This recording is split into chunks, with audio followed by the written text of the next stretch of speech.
A very good afternoon to one and all. Welcome to the final day of adult storytelling session of Chennai Storytelling Festival 2026. Before we begin, I want to share something very special. Sorry to take the little time, but I have been the part of this festival since 14 years.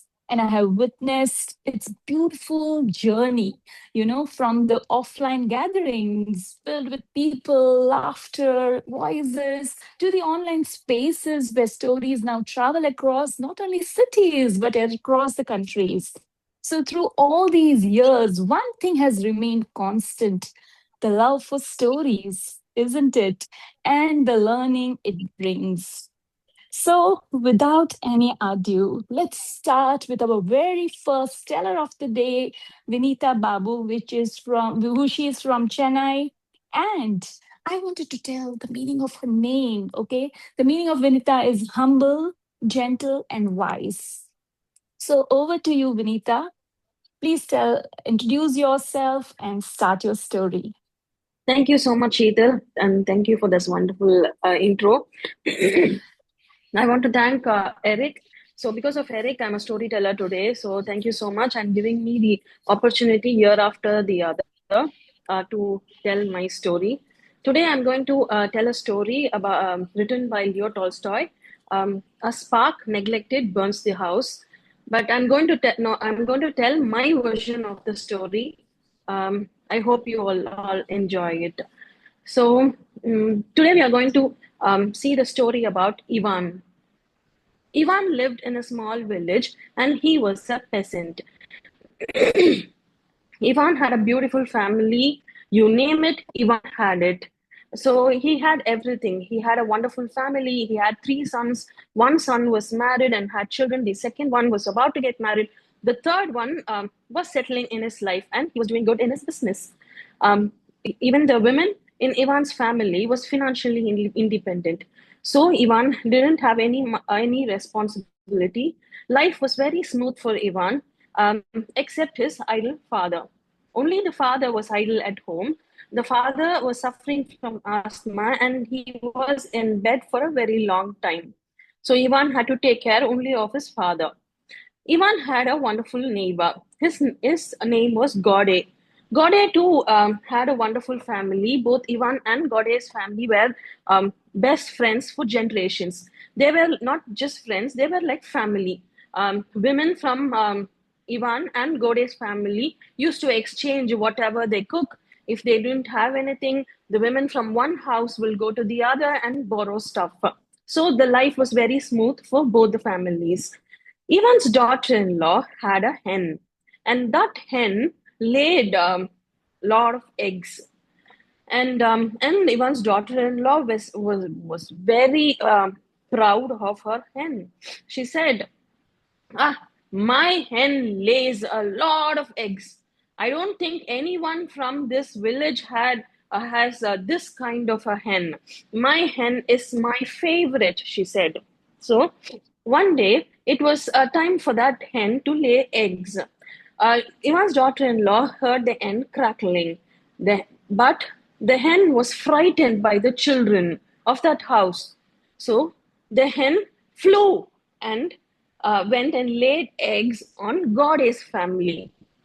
Ivan's daughter-in-law could not come immediately from the house. She said, "Ah, I have a lot of work here. My hen is laying eggs. I have to go and collect the eggs. But my mother-in-law has given a lot of work. Let me first finish that and then go and get it." After finishing all the work, she went round the house, but she couldn't find it. She said, "Where are my eggs? Where are my eggs? I can't find it. Brother-in-law, did you see my eggs?" Um, the brother-in-law said, "Yeah, I was farming here. I saw your hen flying to Goddess house, and I think she laid the eggs there. You better go to Goddess family and check. The eggs must be there." She went straight to Goddess house and said, and Goddess wife was sitting. "Auntie, did you see my eggs? I think my hen laid it here. My brother-in-law told me." Goddess wife was like, Ah, egg? Hen? I never saw any hen. Neither eggs. I don't think there are any eggs here. I think you can leave. Um, Goddess wife was not ready to give the eggs, but Ivan's daughter-in-law got really upset. She didn't want to fight first, but she got upset. Auntie, my brother-in-law will not lie. He said he saw the hen was laying eggs here. Gode's wife now was ready to start a fight. No, there was no eggs here. And female, people will not come to others' house searching for eggs. If your hen has laid a egg here, then that belongs to my family and not yours. Ivan's daughter-in-law now got angry and she was ready for a fight. She started a fight. Huh? I know about you people. You are cheaters. You are lying. You have stole my egg. No, this is not right, auntie. Goddess wife started. I don't know about your family. I know about your family. Yesterday, your mother-in-law, she took my sieve but didn't return it. I think she broke it. So the argument started. Hearing the women quarrel, Ivan's wife came and she too joined. That side, Goddess daughter-in-law too joined. The women started exchanging words. They called each other with vile names. Hearing the women of both the families quarrel, both Ivan and Goddess family men too joined the fight. There was a lot of commotion. Everybody started shouting, yelling, and it became a huge mess. Ivan was a powerful peasant of that village. He was ready to use both the hands. He tore a piece of Goddess' beard. Goddess was shocked by Ivan's behavior. But at that moment, the dispute was solved and everybody went back to their houses. Goddess, with the piece of beard in his hand, was very upset and was very angry. He said, Huh? Ivan has done this to me. He didn't even think about the friendship we had for so many generations. But he has done this to me. Now I am ready to fight back. I'm ready to give everything back. Next day morning, Gore went straight to the village court and filed a case against Ivan. Ivan too went and he filed another case against Gore. Like this, from that day onwards, the friendship broke and both of them started fighting with each other every day. And monthly, once or twice, they went to the family court. So this continued for 6 long years. Seeing this, Ivan's father was very, very upset. He was deeply troubled. And he called the daughter-in-law and the women in the family, Ivan, and said, Why are you people making a huge fuss about simple things? We have been friends for generations. Huh? But none of them listened to him. But he was feeling very bad and he was thinking about old good days, how both the families were good friends. He said, only when this started only when the younger members of both the families started farming. You people don't have the tolerance for anything. You are breaking both the families' friendship and relationship. This is not good, he said. He warned. But none of them was ready to listen to the father. Instead, they were quarreling, exchanging words, and they were fighting every day. One day, Ivan's daughter-in-law and Gode went to the same wedding in the next village. There, Ivan's daughter-in-law insulted Gode. Gode got very, very, very angry and he attacked Ivan's daughter-in-law. Ivan's daughter-in-law had a delicate health already. She became very, very, very serious. Everyone in the house thought she will not come back alive. But by God's grace, she somehow started to walk. Ivan wanted to use this as an opportunity. He said, Let me do whatever I can and get punishment for Gode. I am not going to leave this Gode. I will really get punishment. But she has started walking, so I don't think he will get the punishment which I think. Let me file another case. Both of them went to the village court, and Ivan said, on top of attacking my daughter-in-law, he even threatened us of setting fire to my house, my farm, cattle, and everything. Lord, please give me judgment, he said. God, on the other hand, got extremely angry, and he said, yes, my lord, I attacked his daughter-in-law. That is my mistake. I accept it. But I never threatened him of setting his house, his cattle, whatever he says on fire. I never did that. You liar, you cheater. Yes, I know that you have been lying for all this while. Ivan didn't react because he knew what he has done. The judge said, I know both the families for a very long time, and you people were friends for generations. Why are you fighting like this? Can't you solve the matter amicably? Why are you coming to the court every month? I'm really fed up to hear all your nonsense, she said, and said, Gode, what you did is wrong. You should not attack a woman like this. How can you do it? So I am giving you a punishment of 20 lashes in front of the entire village people, and you pay 70 gold coins to the court. And Gode was extremely troubled and extremely angry, shocked, and embarrassed hearing this judgment. He said, what? Me getting lashes in front of this entire village? I have a son married, I have grandchildren. Gode could not accept the punishment, but he had to obey. He had to get public beating in front of everybody. Ivan went home with a pride. Said, "Yes, he got it. Let him feel the shame. Let him feel ashamed in front of everybody." Ivan went straight to his home. No one was there at Ivan's house. Only his father was there. His father called Ivan and said, "Ivan, I heard whatever happened in the court.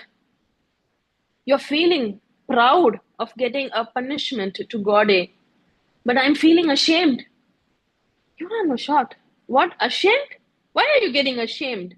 Yes, I'm feeling ashamed that I have a son like you, my child. You're 50 years old. You don't know what is forgiveness. Ivan got angry and said, what? He started everything? He was fighting with me? He even attacked my daughter-in-law? How can I leave him? Son, I thought I gave you all the wisdom to take care of this family, and you will take the next generation in a good way. But instead, you're ruining everything. Instead, you're ruining the name I created in this village, the wealth I generated. Everything is ruined now. And leave alone the wealth, the name, everything. But I'm deeply troubled because I didn't raise a good son. I taught you good values. But your mother and I had a lot of ambition when you were born. We were really proud. We were really happy. We had a lot of plans for you. We both thought that we taught you good manners, good values. But no, nothing. We didn't. We lost our life. No, your mother is no more now. She is from up. She is looking at you. And I know that she will not be happy. She'll be shedding tears. I'm alive and I'm shedding tears now. Hmm? You don't know what is forgiveness? Can't you go and solve this case amicably? When the first fight arose because of your daughter-in-law for an egg, can't you solve that? Can't you tell your daughter-in-law that it's just an egg? You're seeing the evil in everything. The world is filled with evil, yes, but it doesn't come from one person. It comes because the other person also reacts the same thing, same way. Why can't you see good in Goddess nature? Why can't you see the bad in your nature? I'm deeply troubled, my son. I never expected this. Look, you're not concentrating on your business. Your wealth is coming down. Look at your son, your grandchildren. They're all following your footsteps. The son will behave as his father behaves. You're quarreling, you're getting punishment to everybody. The same way, even your sons are quarreling. Even your grandchildren have got it. So this will continue for generations. Let me be very, very happy, my son. My last days, I've got to see this. You think I'm very, very happy? Yes, I'm very, very happy. Thank you for giving such last days. Thank you. When the father spoke, Ivan was deeply troubled. It was getting him into him deeply. He came out of the room. He wanted to do what his father said. He wanted to go to the court and withdraw all the cases which he has given against Gode. But somehow his ego didn't let him do it. Instead, he went to the lawn. He sat for some time. He was battling between his ego and what his father said. And he heard what God was telling. The devil got me the punishment. I'm going to give it back to him. He gave a false allegation against me. He said that I threatened him that I'm going to set fire to his house, his farm, his barn, everything. I will definitely do it. I will kill him. Now Ivan got scared. Now he understood the seriousness of this problem and where it is getting to go.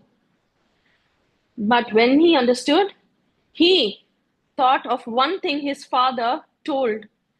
The father told that, Ivan, if you don't solve this dispute, it will cost a life. That kept repeatedly going on Ivan's head. Ivan went to his farm. He protected everything. He looked after his barn, his cattle, everything. And he knew that something bad is going to happen. Yes, it was midnight. He saw Gode. He burnt few straws and kept it near this barn. Before Ivan could realize, the straw was burning, and that day the wind was also stronger. Ivan, instead of putting off the fire from the straw, instead he started chasing Gode. Hey Gode, what are you doing? You're setting fire. Wait, I will catch you. I will catch you and prove this case, and I will get you more punishment. See, I will even create a bigger problem for you. And he started running behind Gode instead of putting off the fire. That spark from the straw went and caught his barn. His barn was set on fire. And the wind, unfortunately, was very strong that day. So the fire from the barn, the spark went to his home. Ivan's home started burning. From Ivan's home, the spark spread to Gode's house. From Gode's house, it spread to Gode's cattle, his farm, and it spread to the next house, the next, and the entire village was set on fire. Now the people were shouting, they were crying for help.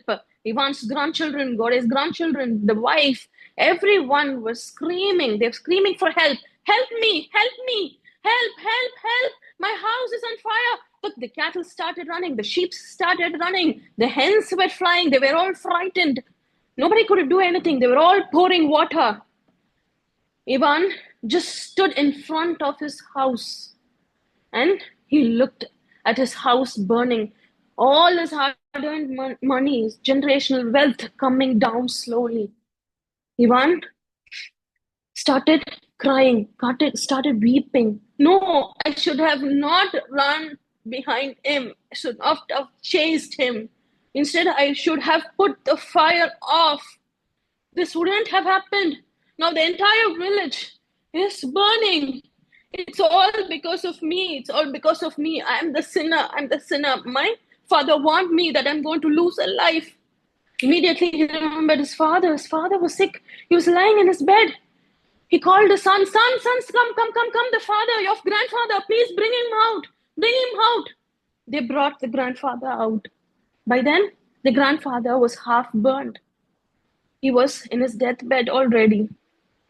He was breathing his last breath. Ivan realized his mistake, but it was too late. Yes, what his father said has come true. He's going to lose a life.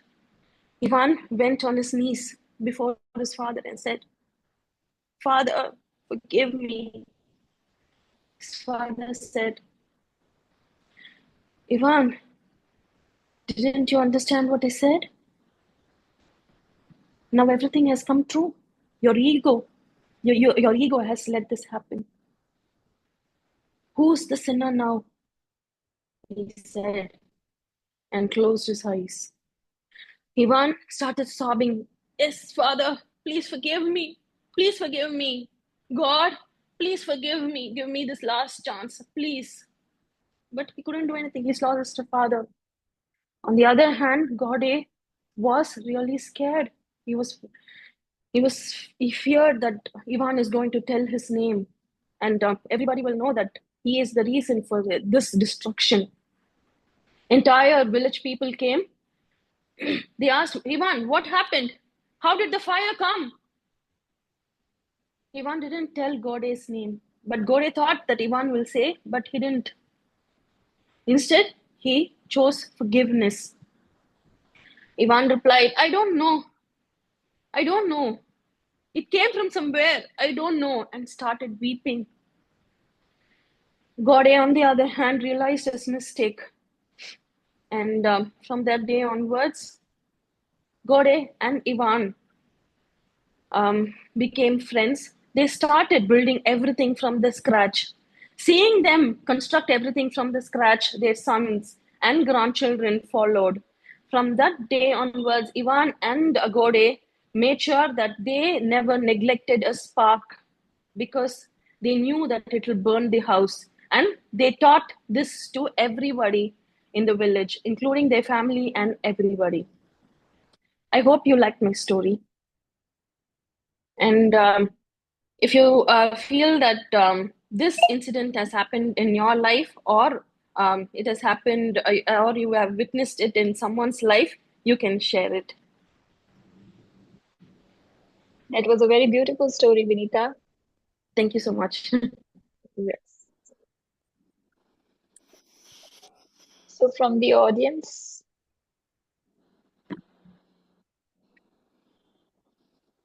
any reflections on this story? Yes, Ambu. Yeah. Vineetha, hi, I'm Anusha here. Very nice story, Vineetha. Hi. And actually, I Thank you. felt that when this war started, Iran war, I was just thinking within families, we are not able to solve problems. We are not able to live in joint families. Between husband and wife itself, there's so much of divorce. When there is no personal connect, when there is no connection within the families itself, people struggle. Then within countries, what can you say? So, as you said rightly in this story, I felt the spark when anything starts wrong in the family or in the country, any relationship, when the spark begins, it has to be put off. It's a perfect this thing I thought, like, to avoid bigger problems. Very Yes, nice yes. story selection, Vineetha. I really liked it.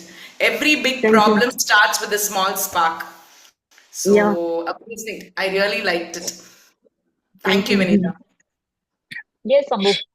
Yeah, actually, I was about to say that my mother says we have heard this thing earlier. A stitch in time saves nine, Madri. So when something is at its inception state itself, if it's bad, like if we stop it there, and of course, all of us are human beings. We can relate to all the emotions that you were sharing about the character going through. At times, we have both the animal side and the human side in us. And I love the way you delivered also, Vineetha. The modulations and expressions were so very apt. And thanks for giving that message. Like Lavanya rightly mentioned, the forgiveness is what all of us need, the need of the moment. Thanks for the story. Thank you. Thank you. Means a lot. Exactly. Yes, Vasanthi? I join Ambujavalli in saying that the emotions were very, very well portrayed. Something that came to my mind was the beloved community as put forth by Martin Luther King Jr., where in Rwanda, after all that genocide, now we have quite a few of the perpetrators and the victims together putting in a community. This message should go to everybody in their own little spaces so that we don't nurse hate for anyone. Uh, because there is one person who can command everybody and go into killing, and that one person could be you and me. Thank you very much, Vineetha. Thank you. Yes, thank you, Vineetha, for the wonderful story. Thank you. And Thank you we so will much. have to move on to our next teller of the day. Yes.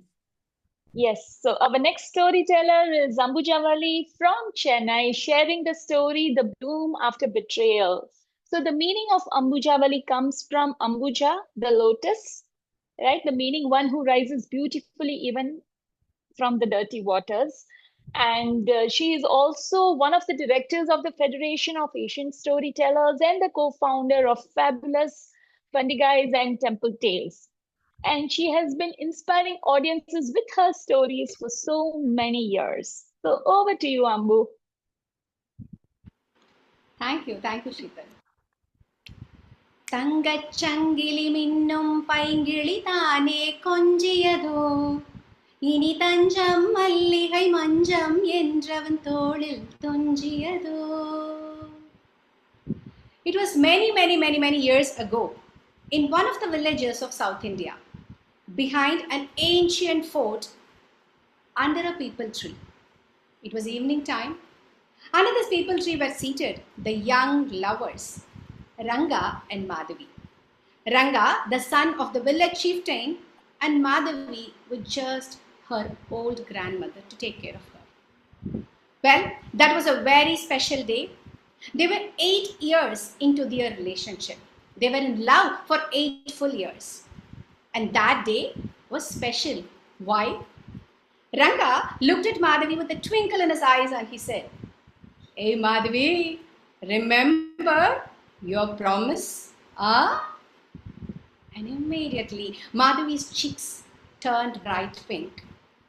And that was the day she was also waiting for. The clouds, the chirping of the birds, a gentle breeze, and no one around. A perfect romantic setting. Nenjinile, Nenjinile. Both of them came closer. Poonjale. Their eyes locked. Nanangal en kannile. Their breaths mingled. Sivandade en manjale. Everyone else disappeared from their minds. Kalyana Kalyana Kanavu Pachak. No, it was not what you thought. Something gooey started flowing from Ranga's forehead, and when he looked up, a crow let out a relieved ka, ka, ka. Well, as Ranga was, getting ready to clean himself, for Madhavi, it was a moment of frustration, disappointment. What a valuable moment spoiled by this crow. Anger, frustration, everything raising. She looked at the crow and she said, "Hey crow, may you burn into ashes." And the next moment, something unimaginable happened. The crow started burning and it fell down dead. And Madhavi couldn't believe what had happened. She felt so guilty. Oh no, what have I done? And that was the moment she herself realized that she had a black tongue. Her curses would come true. And that was the first curse of her life. She was anxious. She didn't know what to do. She felt like, what's happening here? But well, there was something more which was disturbing her. And that was the look in Ranga's face. The love in his eyes, was now replaced with hatred, with fear, living with a black-tongued woman? No way! And he walked off the relationship of the marriage that he had promised. Well, poor Madhavi, she pleaded, she tried to make him understand that she was not responsible for what had happened. But Ranga wouldn't budge. His father was more than happy. He arranged for a wedding for Ranga with Meenakshi. On the day of the wedding, Madhavi barged into the wedding hall, went straight to Ranga and said, Ranga, what's all this? 8 full years. All the promises that you made, and you remember all those memories, but why? I didn't do any mistake. How can you cheated me? But that's okay, parvala. But all those dreams about our children, one child, if you father through another woman, the child will die on his 8th birthday. And you know what a tongue I have. And all these villagers who never supported me. I know what I can do. And she went. The next morning, her lifeless body was found hanging from one of the branches of the peepal tree. The fort, along with the tree, were abandoned, calling the space was haunted by her ghost. Years passed by and things happened the way they were supposed to happen. And Meenakshi gave birth to a little boy, whom they named as Premananda. When little Prem grew up, along with that, the anxiety in the mind of Meenakshi also started to grow. 7 years, done. Into the next year, something weird started happening in the village. All of a sudden there was drought, the animals got some diseases, and the human beings, all of them, some kind of a pandemic, something, the happiness was missing in the village, and all these were blamed on Madhavi's curse. Little Prem also started getting sicker and sicker day by day. Meenakshi didn't know what to do. 3 months to his birthday, and that evening, Meenakshi went to the peepal tree. She stood in front of the peepal tree and she said, Hey Madhavi, do you know what you're doing? Do you know what kind of a pain you're causing all of us? And what did all the innocent villagers do? Why are you punishing them? Can't you be at peace? Can't you leave all of us at peace? And my little child, what did he do? Stop all these things. When she stopped, there was only the sound of the gentle breeze around. And a silhouette emerged in front of the tree. Pain. Pain? You don't know what is pain. I know what is pain. 8 full years. The husband of yours. He promised me. And what did he do? And all these villagers, innocent villagers, none of them supported me. And what did he say? Peace. You know when I will attain my peace? The day when that husband of yours cries on the lifeless body of your son. That is the day I will attain my peace.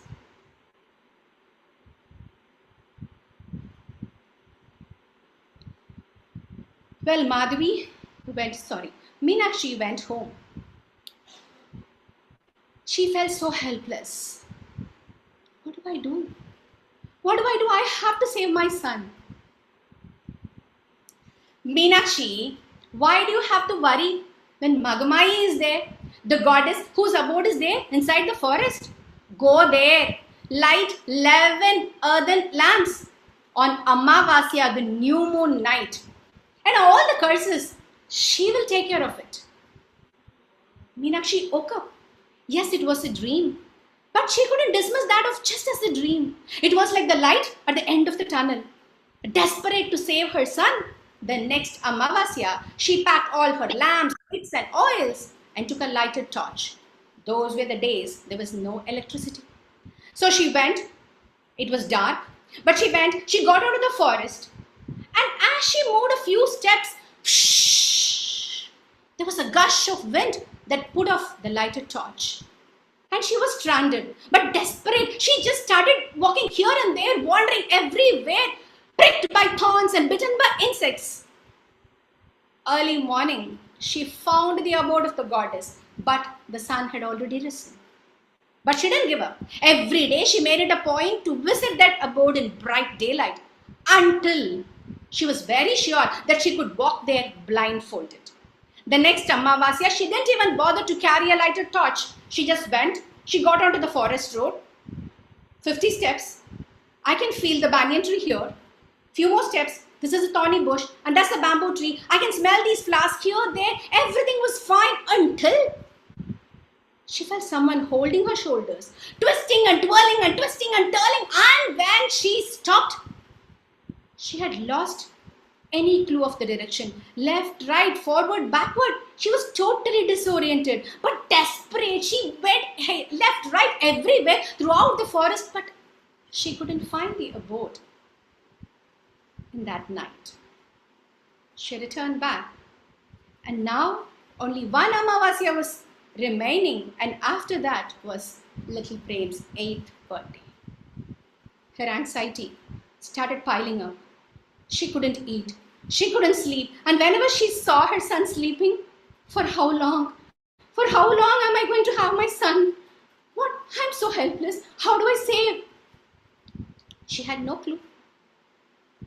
And that was the day of the final Amavasya before his 8th birthday. She went to the peepal tree. She just sat there. Evening. Again, no one else was around. No word spoken. She just kept on staring at the peepal tree. No loud conversation. A mind-to-mind talk? Maybe, we don't know. Hours passed by. She got up. It was getting darker. As though led by someone, she walked in a trance. She entered the forest. She was oblivious to everything that was happening around. The hooting of an owl from a distance brought her back into her senses. She looked around, and there she saw the leaves of a neem tree glistening in bright yellow light. Bright yellow light? On a new moon Amavasya night? How was that possible? She rushed to that place, and what did she see? 10 lamps were already lit. And the silhouette turned back, looked at her and said, "Come, light the 11th lamp." She just obeyed. With trembling hands, she lit the 11th lamp and felt a surge of hope inside that her son was getting better. But still she had a question. "But Madhavi, why? You were the one. Why all this, Madhavi? Why? Why? Why? Because Prem should have been my child. Prem is my child. Prem is our child. And you, Meenakshi, you are a very good mother, just like me. உயிரும் நீயே, உறவும் நீயே, உணர்வும் நீயே, தாயே. தன் உடலில் சுமந்து உயிரை பகிர்ந்து உருவம் தருவாய் நீயே. உயிரும் நீயே, உடலும் நீயே, உணர்வும் நீயே,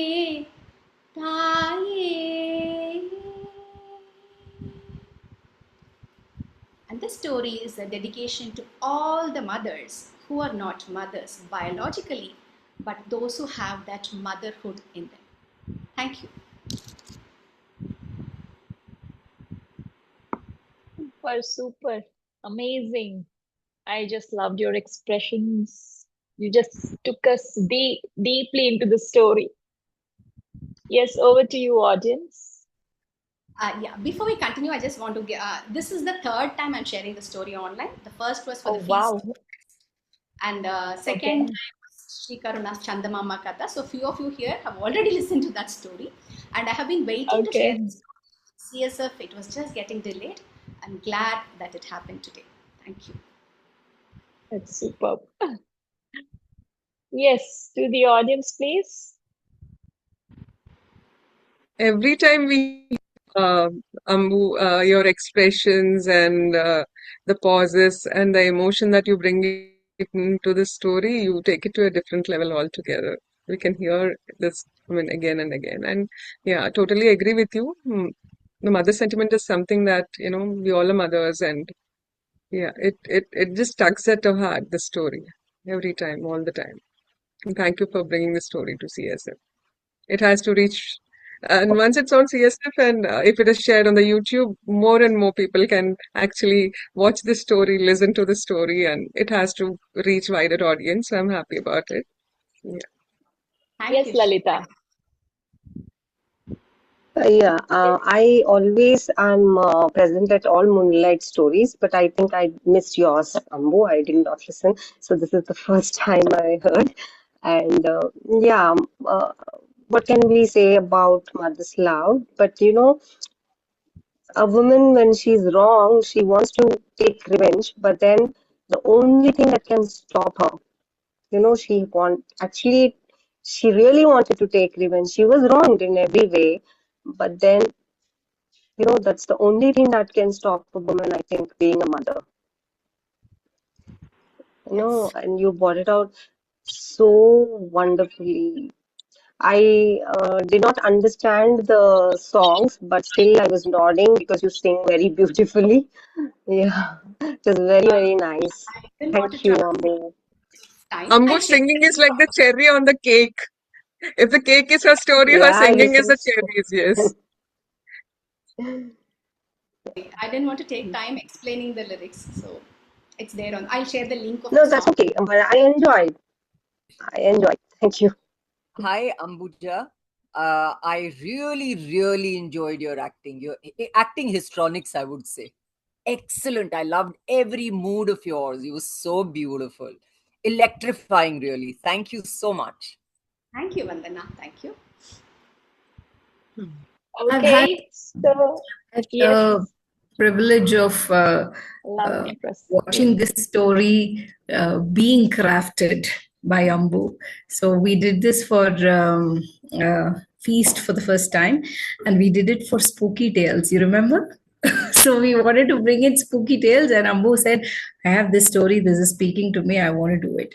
So there is one word in the story which is very infamous. It is that pachak. So every time she does that pachak, the audience will be like, wow, what is going to happen? What is going to happen? And you should see that feast version also. You will see a different Ambu there altogether. She will be decked up in Rajasthani costume and all that. So if you could catch a glimpse of that also, it'll be lovely. As usual, a big fan of this story. It was so good to listen to this Ambu again. Wonderful. Thank you, Lavanya. yes, If I can Sri Vidya. No words. We Yeah. don't have, Yeah, no words. yes, Time we is don't have running much up. time. Yes, you can Okay. put No it on the problem, no group. problem. Yes, Sri Vidya, yes, tell me, please. Sri Vidya, It's tell like me. Yeah. it's out of. It was amazing, and I was like awestruck at her performance.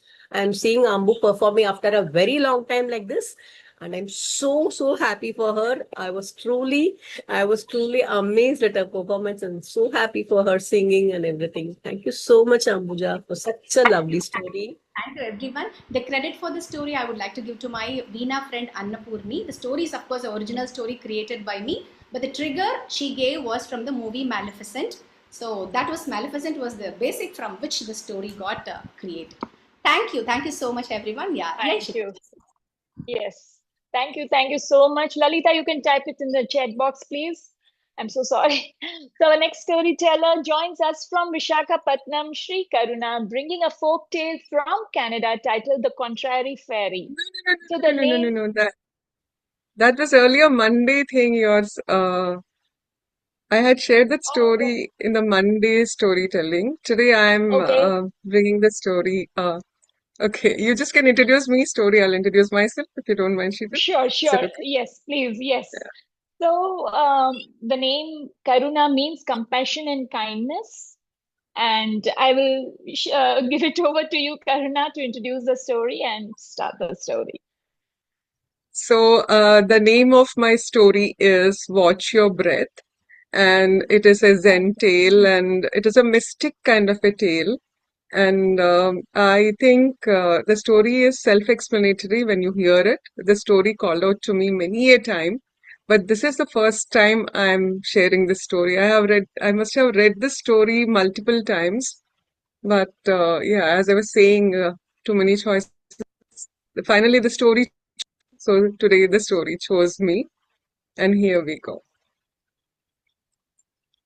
There was a fakir in the town, and everybody was talking about this fakir, Nagarjuna. He was staying outside the town in a ruined ancient temple, no doors and no windows. And every day he was visiting the town and he was just going around. And you know what? He was a naked fakir. In the sense, he had a small cloth around his waist. Other than that, he was not dressed in any robes or anything. His hair was all uh, kind of braided kind. It was unkempt and all, but his body was shining. Although it was kind of a rugged kind of a body, but there was some shine, some mystic kind of aura around him. And the whole town was abuzz talking about this fakir. And in that kingdom, in that capital town, there was also the queen. The queen, she looked after the prince and the princesses and brought them up, and she was also helping the king with the administration, everything. But suddenly, from a few years, nothing was interesting to her. She was well learnt in all the art forms, and none of the poets with the best of the poems could appease her. The best of the artists and the art did not give her happiness. The gardeners tended to the garden with so much love and care because the queen liked all kinds of flowers, and it was just the change of the seasons, like the Vasanth has just come in, and the breeze was so beautiful. But even taking a stroll in that garden, in that well manicured garden with ponds where lotuses bloomed and white swans just were flying here and there. The peacocks are also there. There were deer, and everything was so beautiful. For any lay person, it would be, ah, what an enchanting garden. But for the queen, she was not happy. There was a knot on her forehead. She was always frowning. Her head was heavy. She didn't know what to do. The king also could not understand what is happening with the queen. Then one day, from the palace balcony, she saw someone going outside the palace, outside the garden, and from far, she just heard a chant. And then there was a tug at her heart. How divine! Oh my God! After a long time, I'm feeling a little bit of peace. I need this. Then she sent her maids, just find out who is that man going, what is he humming? I just want him to come and all that. And the maids ran, but it was Nagarjuna. He disappeared. He was very nimble-footed. He just wanted to walk fast and he disappeared. And the maids came. We could not find him. And then the queen was waiting on the balcony of her garden or of her palace and looking at the garden and waiting at the same time the next day. Will that ray of light pass by? Will she hear the same tune again? And her wish came true. Next day evening, the same time and around the same kind of tune she heard. It was a divine tune, the chant, and it again tugged to her heart. And this time the maids were ready. They rushed out and then they called him. Our queen wants to meet you. Please come to the palace. But Nagarjuna just nodded his head and walked off. And this continued for a few days. The queen was getting restless. I want to meet him. I just can't go out and, meet him on the road. It is not right for me. And what do I do now? And she was just praying, I hope he agrees to come. And finally the day came. Nagarjuna walked into the palace garden and the maids came running. He has agreed, he's coming. And the queen was so happy. Oh God, finally I'm meeting him. It is so wonderful. Oh my God, I'm feeling all restless, but this is a happy kind of restlessness that I'm experiencing. I'm going to meet him. And she went to him. She served the choicest fruits and drinks, but just Nagarjuna picked up what he wanted into his wooden begging bowl and he just left without any word. And she said, when will you come back again? She felt she was falling deeply in love with Nagarjuna. And it was not the masculine, lusty kind of love. It is as though her soul was seeking this kind of peace for decades together, and finally she has found that peace inside. She asked him, please come back. He just nodded his head and walked away. But after a few days, he walked back again.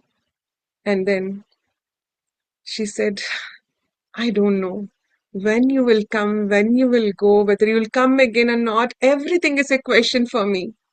And then Nagarjuna opened his mouth. He gave his enchanting smile. His eyes were radiating all the love and compassion in the world. And he asked, what do you want? The queen said, I am a begging bowl. That was the only thing he had, his begging bowl. And the queen, in exchange for this wooden, worn out begging bowl, she brought a diamond-studded begging bowl. She was already planning it. I'm going to ask him this, and she gave him the golden begging bowl studded with diamonds and gave it. And she said, now you keep this. I will worship the begging bowl that you have carried for years, and it has some of your vibe. It'll become my temple. And a man like you should not carry an wooden begging bowl, golden one. I have it made especially for you. It was really precious. If Nagarjuna had been an ordinary mystic, he would have said, I cannot touch it, I have renounced the world. But for him, it was all the same. So he took the bowl. And when he left the palace, somebody else was watching him. It was a thief. The thief saw him, did not believe his eyes. A naked man with such a precious thing, how long can he protect it? So the thief followed. And as we know, Nagarjuna was staying outside the town in a ruined ancient temple, no doors, no windows, just a ruin. The thief was very happy. Soon, Nagarjuna will have to go to sleep and there will be no difficulty. I'll get the bowl, he thought to himself. The thief was hiding behind a wall just outside the door. Nagarjuna threw the bowl outside the door. The thief could not believe what had happened. Nagarjuna threw it because he had watched the thief coming behind him, and he knew perfectly well that he was not coming for him. He was coming for the bowl. So why unnecessarily let him be finished with it so he can go and I can also rest, thought Nagarjuna. Such a precious thing, and Nagarjuna has thrown it so easily. The thief could not go without thanking him. He knew perfectly well that it had been thrown for him. He peeked in and he said, Sir, accept my thanks. But you are a rare thing. I cannot believe my eyes, and a great desire has arisen in me. I'm wasting my life being a thief. And there are people like you too. Can I come in and touch your feet? Nagarjuna laughed and he said, Yes, that's why I threw the ball outside, so that you could come inside. The thief was trapped. The thief came in, touched the feet, and at that moment the thief was very open because he had seen that this man was no ordinary man. He was very vulnerable, open, receptive, grateful, mystified, stunned. And he touched the feet. For the first time in his life, he felt the presence of the divine. He asked Nagarjuna, how many lives will it take for me to become like you? Nagarjuna said, how many lives will it take for me to become like you? The thief once again repeated. Nagarjuna said, how many times it can happen today? It can happen right now. The thief said, you must be kidding. How can it happen now? I am a thief, a well-known thief. The whole town knows me. Although they have not yet been able to catch hold of me, even the king is afraid of me. Because thrice I have entered and stolen from the treasury. They know it, but they have no proof. I am a master thief. You may not know that about me because you're a stranger in these parts. How can I be transferred right now? And Nagarjuna said, if an old house for centuries there has been darkness and you bring in a candle, can the darkness say, I cannot go just because you have brought a candle in? I have lived so long. No. Can the darkness give resistance? No.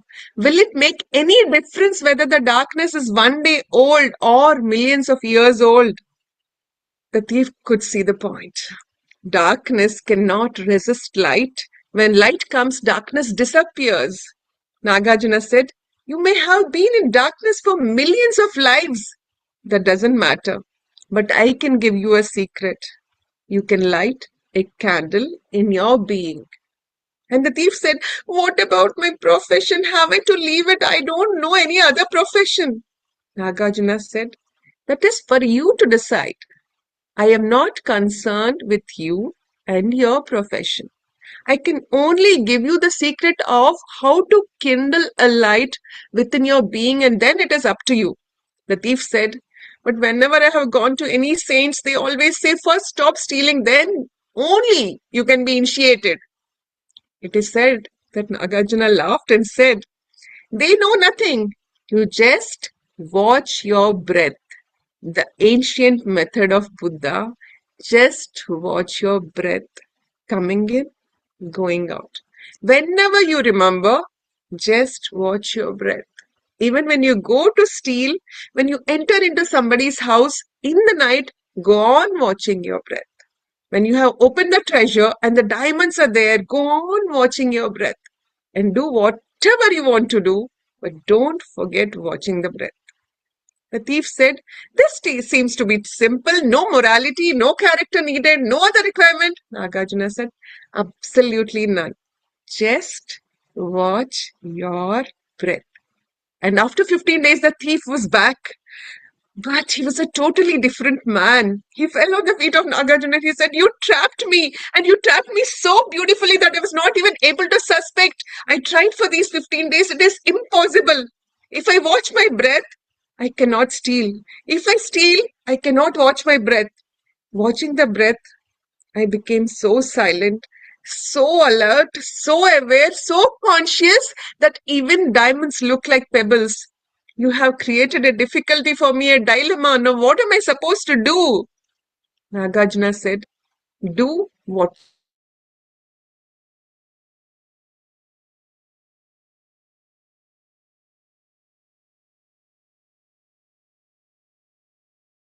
you think all these diamonds and gold and silver is more valuable, then choose that. That is for you to choose. Who am I to interfere in your life? The man said, I cannot choose to be unconscious again. I have never known such moments. Accept me as one of your disciples. Please initiate me. And Nagarjuna smiled and said, I have initiated you already. And yes, so here is a message. Watch.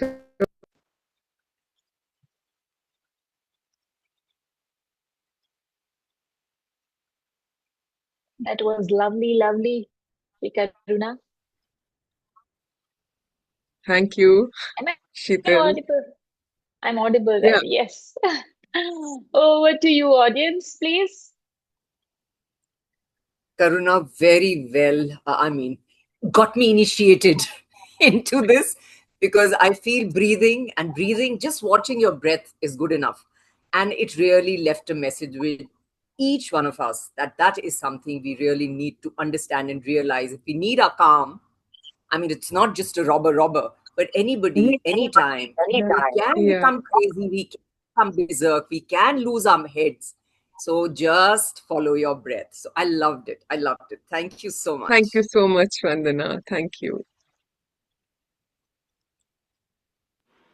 Sree, Any I questions from her? add on to Yeah, that Ambu. of your stories.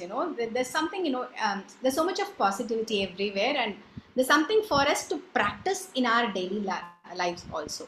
So, this watching the breath, I have been struggling to do that for the past so many years.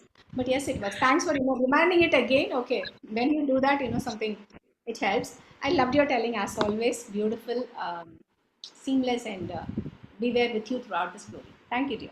Thank you so much, Ambu. Means a lot coming from you, truly.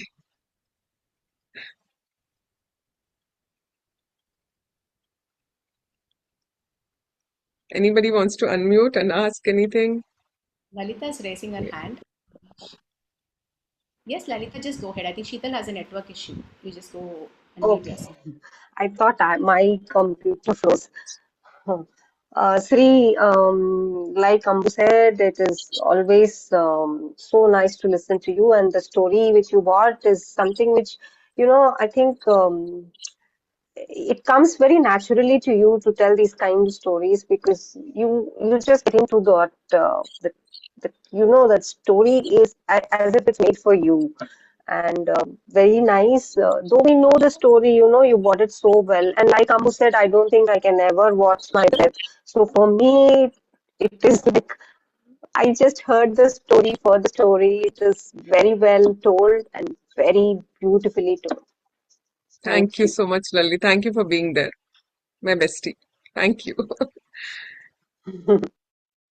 Lali, you're always there for me. And just want to, my heart is full always whenever you join for my sessions. Thank you so much, both of you.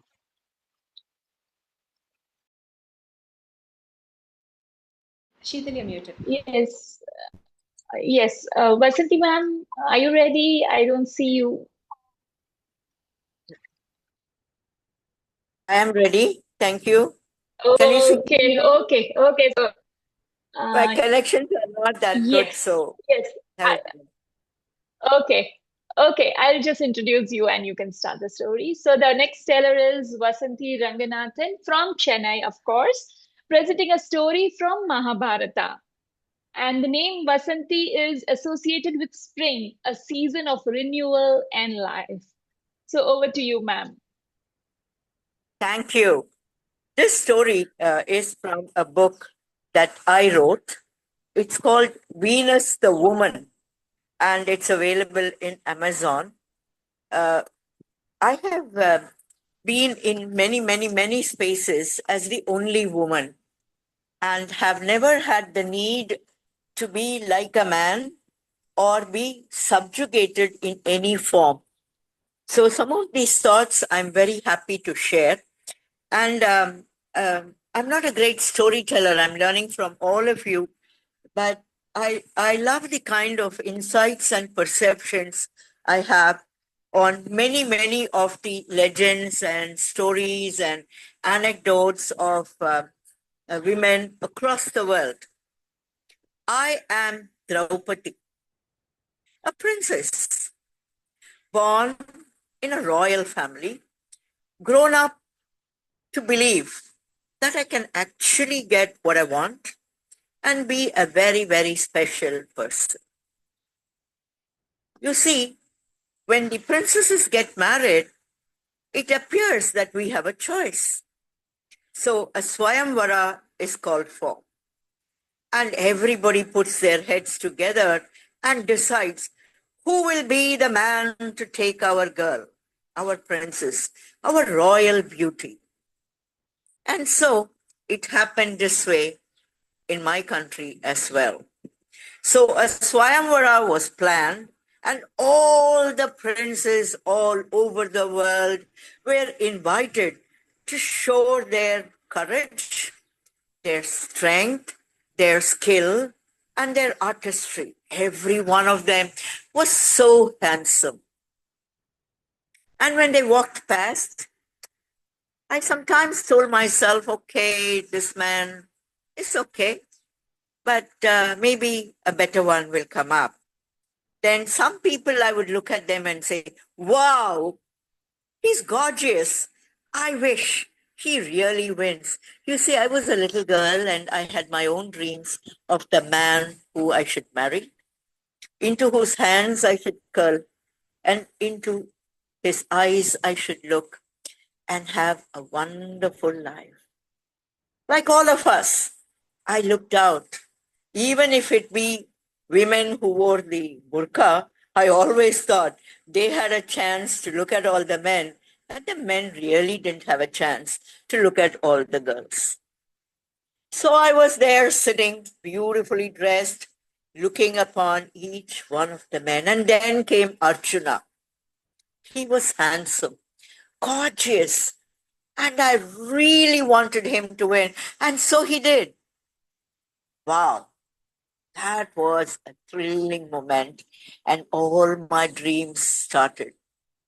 I started thinking of all the songs that I would sing along with him, all the trees that I would dance around along with him, all the falls under which both of us will get drenched and be really happy, and maybe go swimming in the royal lakes and the ponds, and ride together in big chariots across the kingdom. So I went along with Arjuna to his home. That's what we do, don't we? The woman goes to the man's home. The bride is taken to the groom's home.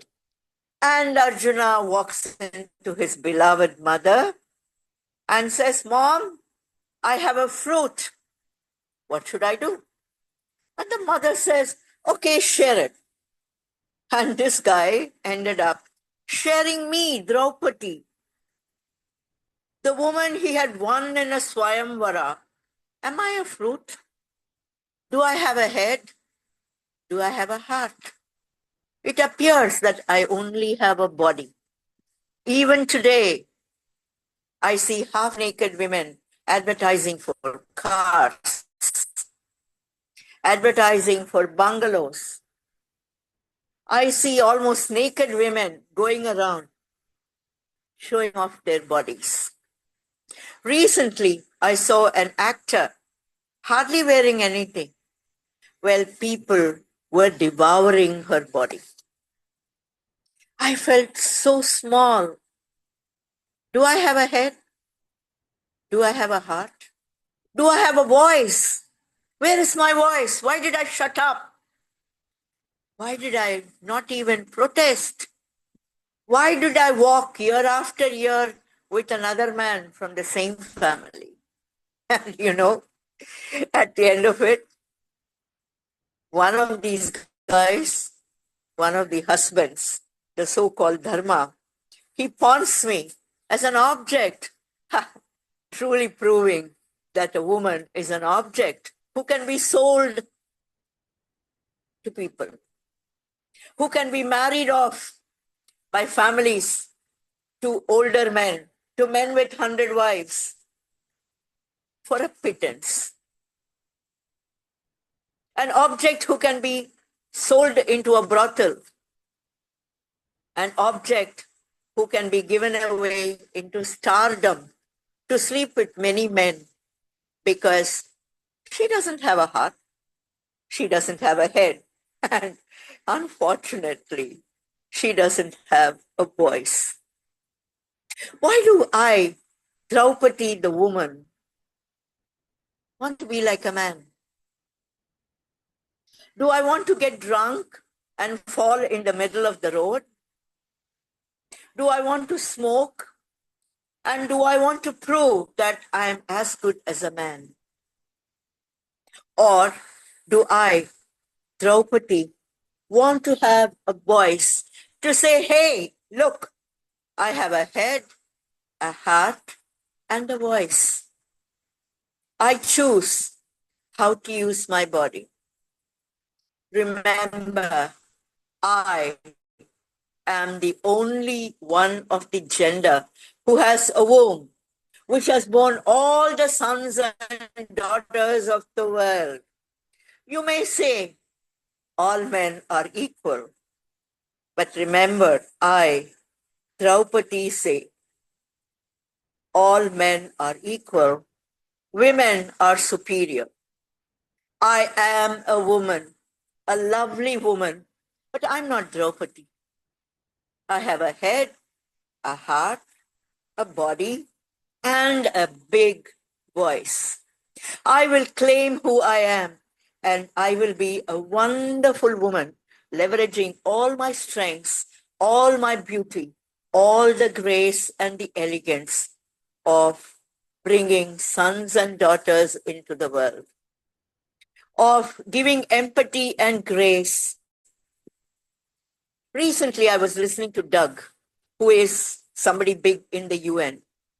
He says they are considering having a secretary general who will be a woman.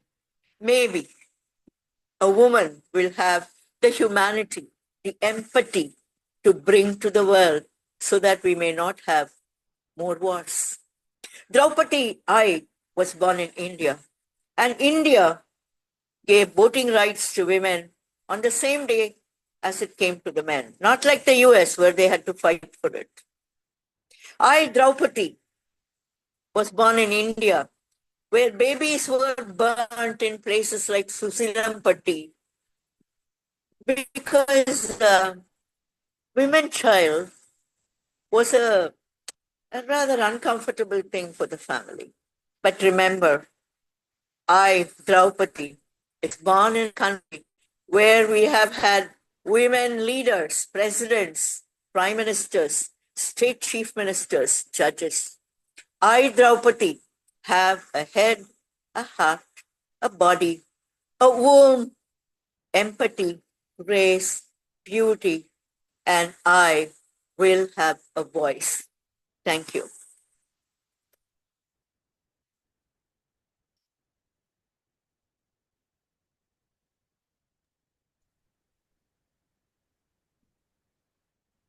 This was so powerful and it was very well told. Thank you so much for the wonderful telling, ma'am. Yes, over to audience. Yeah. So really enjoyed what you said today and the book that you've written. And this is a book which has been written by my daughter. I'm just going to quickly read those two lines which have been written here. A poignant and gripping read, a story of hope that no gender should be discriminated against. Every child is special. So yeah, A Life of My Own by Rupangi Sharma. So I really enjoyed whatever you've written, however, and you speak so well. It just comes straight out from your heart. What a beautiful voice, what beautiful expression. Loved every minute of it. Thank you so much. Yes, Yes, Ambu. I would like to, second what Vandana ji said. So the voice, that was the first thing that caught that kept us gripping, there was a strong something in your voice that make us listen to you word by word. And what an apt story, considering tomorrow is the Women's Day, and today is perfect story to celebrate women. And anyways, see the I was like, when you started off with Draupadi, okay, Mahabharata, Draupadi, and I was intrigued, like, how is she going to take this? And beautiful. It was lovely listening to you, ma'am. Thanks for sharing that story.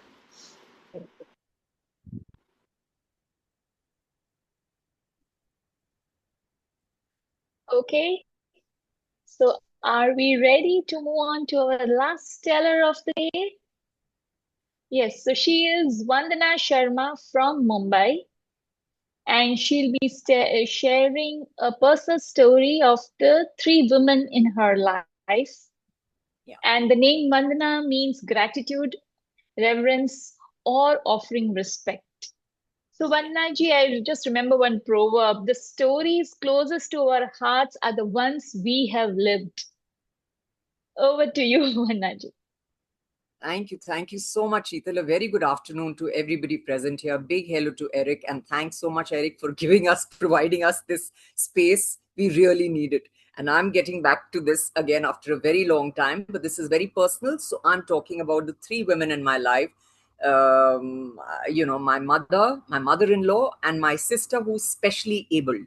So my mother has been the pillar of strength for me, for all of us. Our father died very early.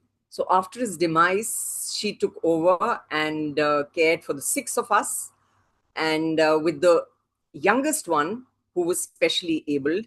And I used to watch her with so much of reverence, like so much of patience and so much of compassion. I used to really wonder. And not just that, when she wasn't exposed to business, and she had to take over our business, which was our family business, which was printing. So this was in Connaught Place. We had our office, a printing press, which was in Connaught Place in New Delhi. And mother took over. She had no experience, no business background, but yes, she went headlong. With the one whole motivation was that she had to succeed. And it was such a proud feeling for us, because we would visit her often, and our press was in Connaught Place again, and we would visit mom often. And she always maintained herself in perfect decorum. So unka jo sari ka pallu tha would always be covered around on top of her head. And she would sit in the managing director's chair, and behind her, I still remember, was our father's portrait. And yes, she managed everything very well under her eagle eye, I would say. All the books were printed. We became also the national awardees. And there were a lot of books written by well-known authors, and government works were also written. National Book Trust books also came out, and she also took out a magazine called the 80s, which was in English, and she was not very fluent in English. But yes, English was self-taught. She was a true patriot at heart. So this was the independence era. I think she joined her family, and they were all a part of that. So she grew up with that, ethos and that fervor, so to say, at home. And there are things which I do remember she shared with us. So during partition, the trains were coming from which had become Pakistan to India, and they had these camps which were all ready, and they were waiting for all the people who were coming across the border. The bodies were mutilated, blood was shed, but they were picking up their bodies, and they were being, there were doctors on hold, on call there. And my mother was barely 18, and she was a part of this as well. And I always wondered, so much of resolve, so much of pain so early in life, but so it was. Then she has been an impaneled artist with All India Radio. She had her Urdu programs she conducted. I was very fond of her Urdu couplets. Off and on, she would just speak, and we were never being able to. She couldn't teach us because she didn't have the time really. But I would love to hear her programs. And she was a Haryanvi singer, so a folk singer. And basically her songs were aired, and they were recorded by that time HMV Records and Columbia Records. And her heart actually used to beat for the artists. I still remember her telling us, that artists are not that well respected. And guess what she did? She actually footed, bills for a lot of hospital bills for a lot of artists. So yeah, she was very fluent in Rajasthani, in Haryanvi, in Urdu, in Rajasthani. Rajasthani, I've already said, Hindi, but English was something which she taught herself. And this is her book, which she has written. This is her autobiography, which she's written. And yeah, so, and I think she probably is the only lady builder who's built a 14-storied building in Connaught Place. And what has she left with this for the society? She's built a senior citizens home, which it's a 4-storied building, which is over 2-acre plot. And she built it, and my younger sister is running it. It's a senior citizens home in Rohini, New Delhi. So yeah, what a journey. And now I shift over to my mother-in-law, who is a gorgeous woman, and she came from a very illustrious family. And like my mother, she was offered a lot of roles in Hindi movies. Now, during the society norms didn't allow them, so she wasn't able to act. But this is something really amazing. See, as luck would have it, she was at the Bangalore. We were living in Bangalore. After my marriage, I shifted to Bangalore. So my mother-in-law was in Bangalore, and at the Bangalore airport, David Lean was the director of Passage to India. Now, that time, Passage to India was being shot in Bangalore. He saw her and he insisted that she should act in that movie. And she was made the Indian princess, and she did act. That was my father-in-law also acted in that scene. So yeah, so gorgeous woman, kept a damn good home. She had a lot of recipes up her sleeve, like I would keep saying to her, because her husband, that is my father-in-law, was in the army, and so they kept moving around India. And Hyderabadi dishes, I still remember double ka meetha, Hyderabadi Hussaini curry, and Halim, and then her seasonal pickles, her seasonal preserves, were something really, really enjoyable, tasty, jams. Yeah, her puddings were to die for. She kept a very good home, and she created bohemi wherever she went. Her music, again, she could sing well. She would sing in her mother tongue, which was Dogri. So she belonged to Jammu district, and it was Dogri, Hindi, Punjabi, and full of life. And I was told later, like, she collected her alumni together. This was in Dehradun, and she got them together. They were decades younger than she was, but yes, they all used to meet over luncheon, meetings, and they all enjoyed her company a lot. So she was full of life. That lady was full of life. And I still remember, yeah, that was an interesting thing. So do you remember that there's this movie called Melanie, right? So this is, yeah.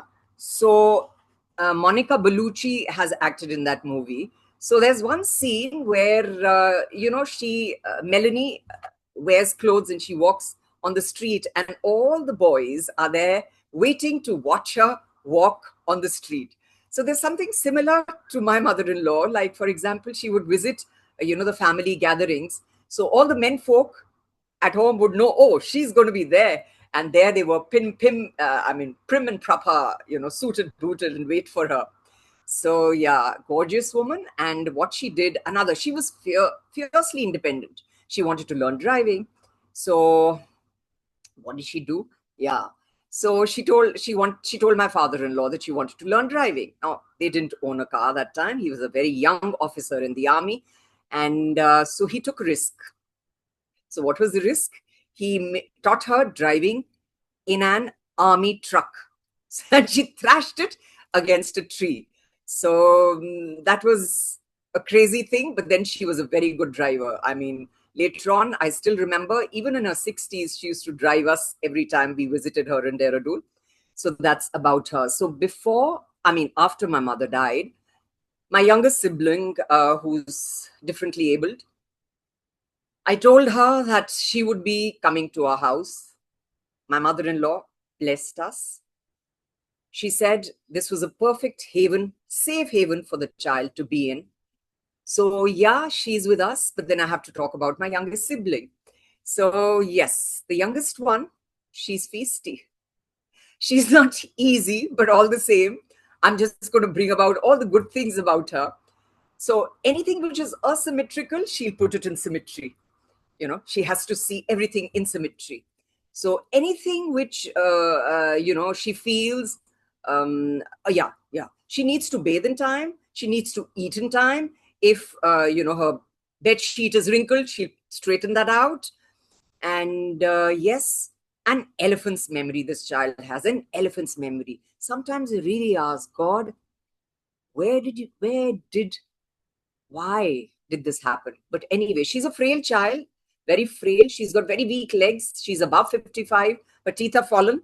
And but yet she sits like, how gracefully, how do I tell you? She sits cross-legged because she's lived with my mother all throughout. So she's very gracefully sits.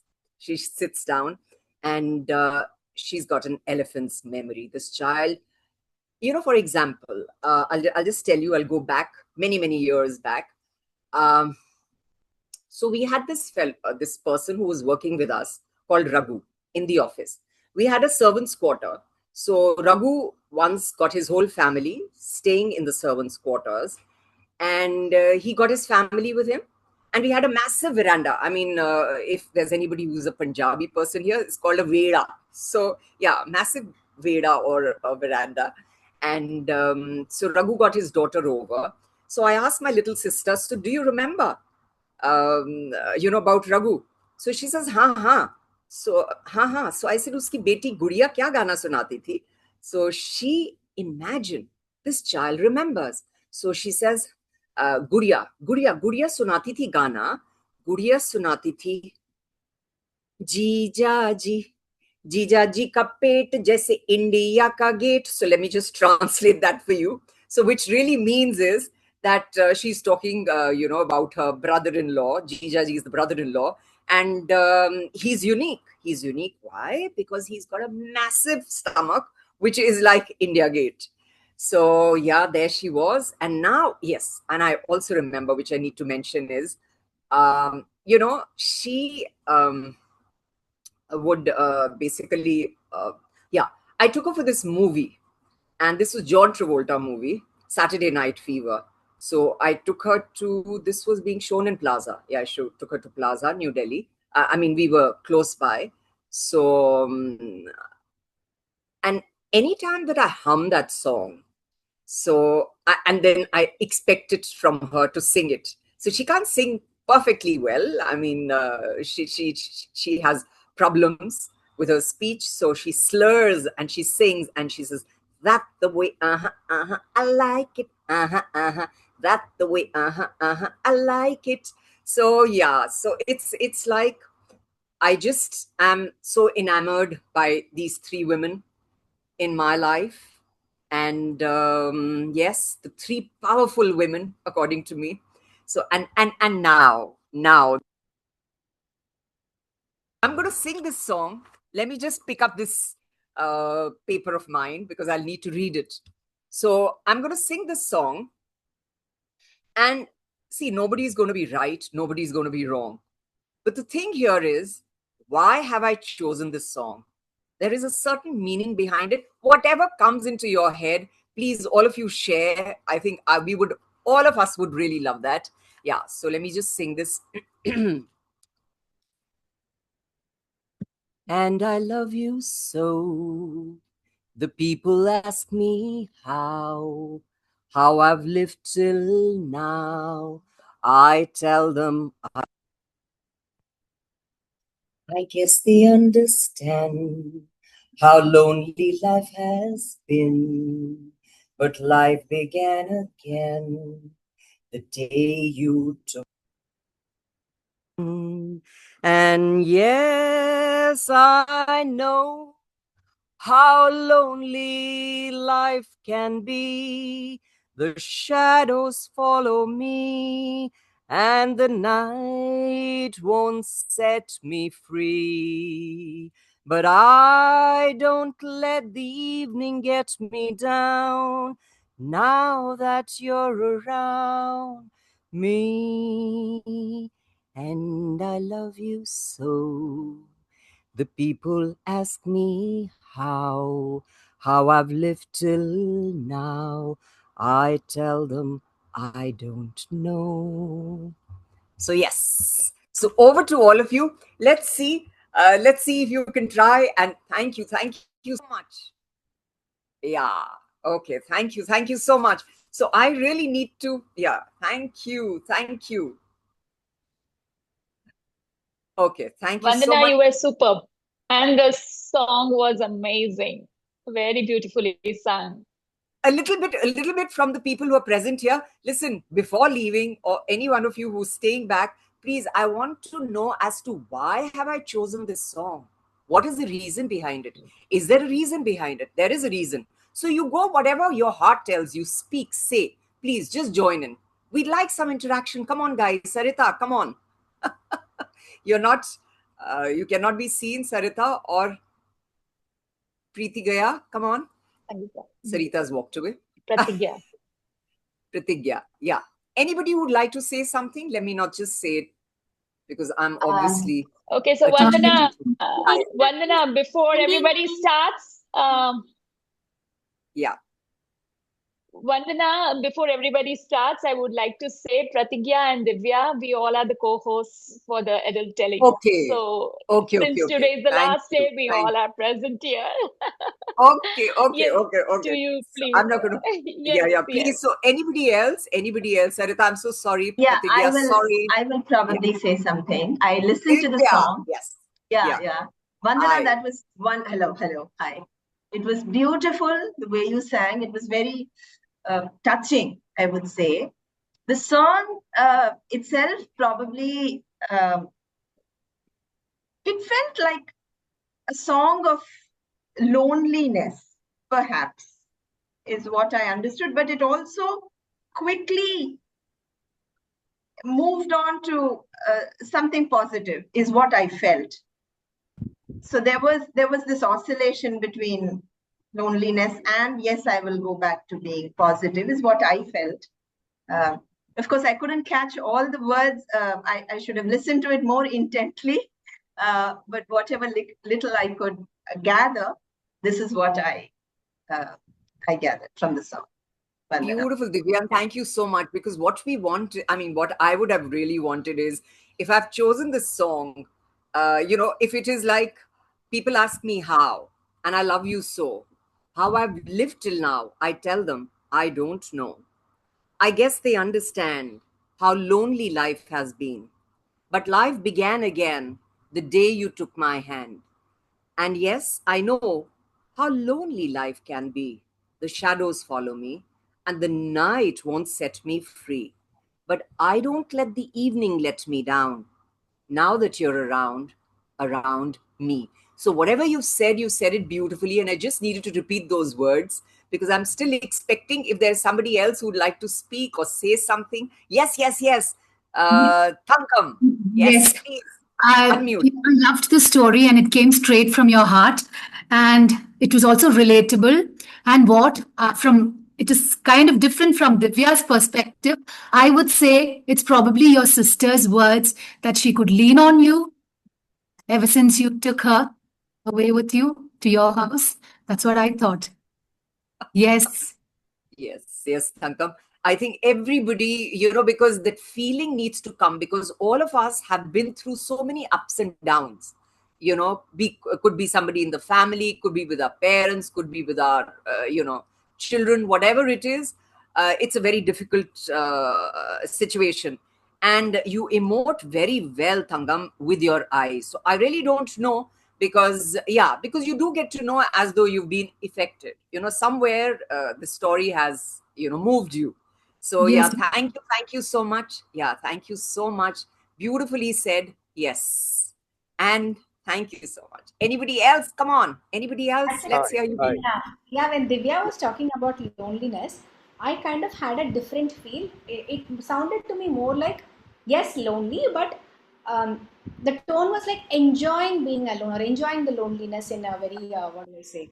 I love being alone and all by myself, and everything is in my control. That is the kind of feel I got. I don't know why, but that was my understanding of that. Ambuja, that's the beauty of it all. when we are bearing ourselves, we need to come out, threadbare, so to say. And when things come, even lots of other emotions also get entwined in that. So whatever you've said, so beautifully expressed. Thank you so much. Yes. Anybody else? Hi, Anybody else? hello.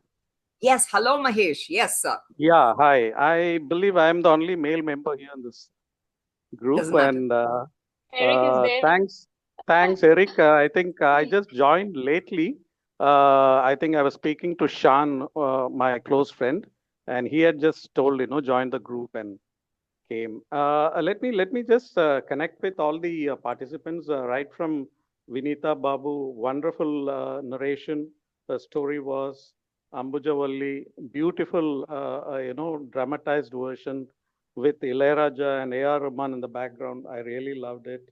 Sree Karuna, her Zen story was really beautiful. And about watching the breath, I'm a Vipassana meditator. I know how difficult it is and very profound it is.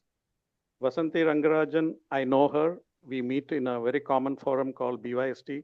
Hi, ma'am, how are you? Very strong personality as I've known her. And it was a voice coming out of from her own, you know. And Vandana Sharma, that was a beautiful story. It was resonating from your heart. It was more of, knowing you, what you narrated. It was an entire story about you. And that song was really very melancholic. And I really loved that. That was the finishing touch. It was really beautiful. Very But was it lovely to just hear. melancholy? Was it just melancholic? Mahesh, No, is my question. Did it the just hit you with words were very sadness? powerful, but Yeah, probably the tone and the tune, I felt it was coming out from somebody's heart. yeah. The And it's words very may be very difficult. powerful. Yeah. Yeah, the words may be very powerful. It has got a meaning. So the tune, it has got so much of depth in it. So that's the reason why I said it was melancholic Okay, and it was okay, resonating.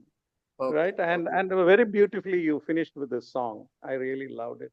And everyone had their own way of narrating and beautiful framework. Let me tell a little bit about myself. I'm Mahesh Krishnan. I'm a corporate trainer, around 35 years of experience in the industry. I do training for corporates and I do corporate storytelling and presentation skills. And recently, I have contributed a short story for the Hindu Literary Festival, and I won the first prize. Probably I shared the link to Eric. You can, get a glance at that. The story is called, the title is A Man, a Fall, and a Miracle. So I really look into people, how they narrate whatever they are. The content may be very simple or subtle, how they put that across, connecting with the audience. And this was really lovely. Each one had their own framework, how they dramatized it, the way narrating, the tonality. Really beautiful. Really beautiful. I enjoyed it. And I should say, Eric, this should continue. I've been associated with Eric for quite some time. I've been with Eric's forum, and it's been really lovely. Thank you so much. Thank you. Thank you, Mr. Thank you so much. Yes, Yeah. as we are coming to the end of today's session and the final day of adult storytelling, I would like to say something from the heart on behalf of every one of us, of course. A big thank you to Dr. Eric Miller for giving us, all of us, this wonderful opportunity to host the sessions of adult telling. And for us, it was never only about hosting. It has been a beautiful learning journey, listening to so many tellers, observing their style, and growing through every session.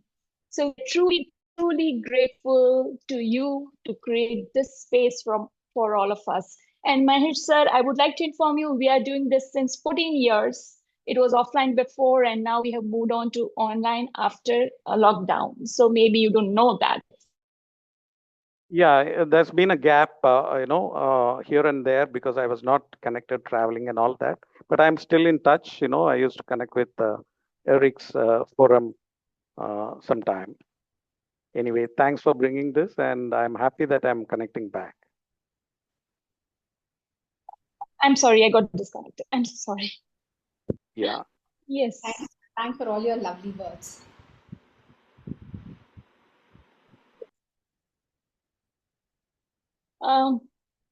Shall we start with the thank you note? I think I got disconnected in between. Yes, I got disconnected, right? No, Sheetal, we could hear you clearly. We could hear you clearly. Oh, okay. So I also wanted to inform that we have our monthly storytelling sessions that happens on every first Monday. And for more details, you can get in touch with Eric for this. And yeah, it's not a goodbye, I would say, because the storytelling never ends. It's always going to be there, going to continue. Yes, and we are going to meet in this circle for long.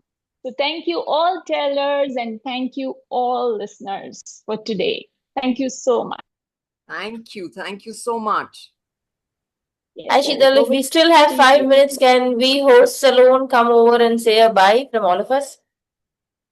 Yeah, I'd like to say bye. Yes, let me just quickly highlight. I mean, I can't highlight you guys, but Sheetal, if you can highlight the four of us, Eric, you, Divya, and me, it'll be good to be here. Yes. Wait, I'm doing it. Okay.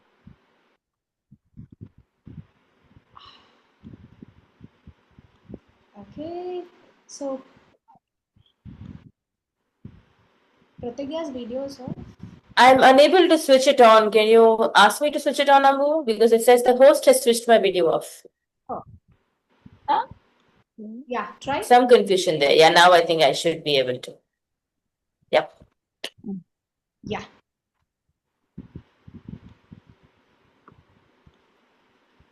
All right. So, as Sheetal was saying, Divya, Sheetal, and I, Pratigya Haran, have had the opportunity to host these sessions for adults this year. So, thank you, Eric, for the opportunity, and we've thoroughly enjoyed inviting all of you over, scheduling things, hosting the shows, recording them, enjoying those reflections, listening to stories. Overall, it's been a lovely experience. Over to you, Divya. Yes, same thing here. Completely agreeing to what Priti just mentioned. Thank you to all the storyteller friends who came aboard for the CSF. Really awesome. It was so wonderful listening to all of you hosting the sessions and doing all the. It was fun. It was thoughtful. Everything was so beautiful. Thanks to each and every one of you for the time and the space that we shared together. It was simply beautiful. Thank you once again. And a reminder, it's only the end of the adult session. Yes. The workshops continue, the session for children continue. And if I'm not wrong, we have another week of them. Yeah, besides tomorrow. To the next. Yes. Thank you, Eric. Thanks a lot for this. Yes, so I Thank want you to so thank much, you. Eric.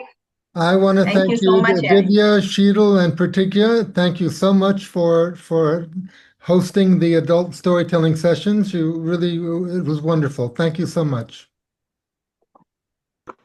And Ambuja, I want to thank you and Vasugi and Banu for handling the children's storytelling. Yeah, them too, yes. Mm-hmm. All right, well, shall we just take a 5-minute break until the children's storytelling comes? Sure. Okay, so we'll end the session now. Yes.